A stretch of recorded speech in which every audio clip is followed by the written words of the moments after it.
A lot of you did not like my video about Samantha Irvin. I basically called her out for letting the emotions overwhelm her and not being able to get the call off. A lot of you disagreed, but some of you agreed. There's a minority out there that did agree and understood where I was coming from and what I was saying. But the overwhelming majority, I call them the Samantha Simps, okay? We're defending this and the new call of hers, which was just, like I said, messed up due to the fact that she was overwhelmed with emotion. Now, I received a lot of pushback from that, a lot of answers and responses, and I'm going to go over them with you. One of them was, we don't want robots, emotion is fine, etc., etc. Emotion is fine until it inhibits your ability to do the job, and it did. And she messed up the call, and you heard it, and it was different than other times because of her emotion. Corey Graves got on the mic immediately after and bailed her out both times, said, Samantha overcome with emotion, and understandably so. It's like, I hear you, but you don't think there was a time when Lillian Garcia was overcome with emotion?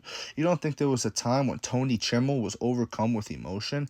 And all the people who have set the standard before her, these are standard setters, right? What do I mean by that? I mean, when you first start a business, right, and you have the first ever WWE announcer, you have to, that's the standard that's being set, right? That's the guy who you chose, that's who you picked, that's the standard.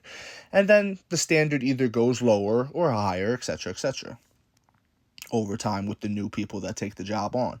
Now, Samantha Irvin, I think, is good. I like Samantha Irvin. I like the Chelsea Green. I like that. It's fun. And it gets the wrestler over. It gives the wrestler a new wrinkle and something that, relates to the crowd, right? But how many times are you going to let that happen? That's the follow-up to you guys. Now I want you to answer that in the comment section.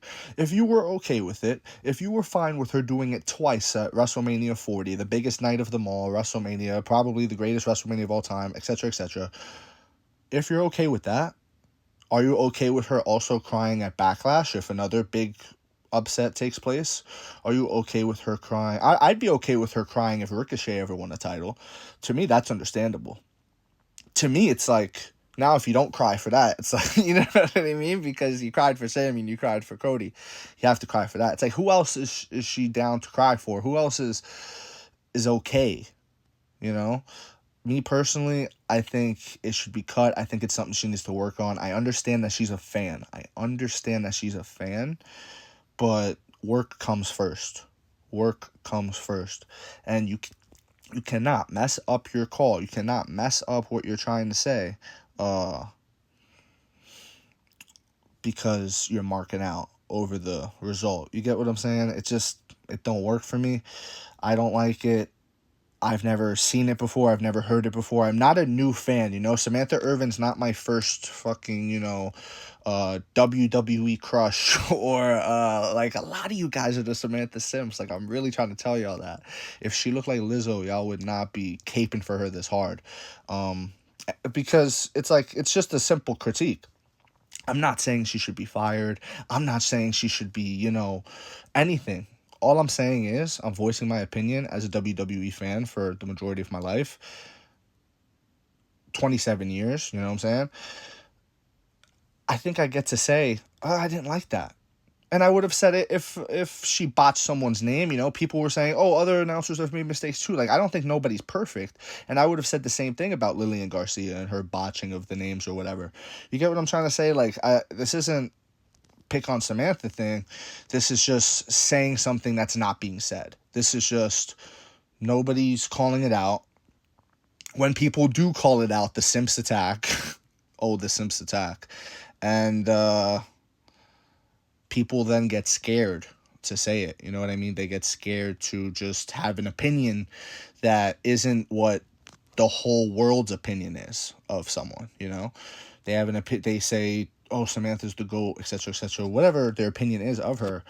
It's like, if I don't think the same thing, you're public enemy number one. You know what I mean? So I don't see people talking about it. I'm talking about it.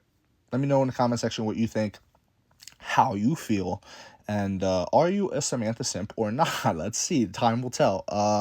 If you agree, disagree, doesn't matter. Join the discussion. Follow for more. Leave a like if you enjoyed the time spent. And yeah, thank you. You are all appreciated.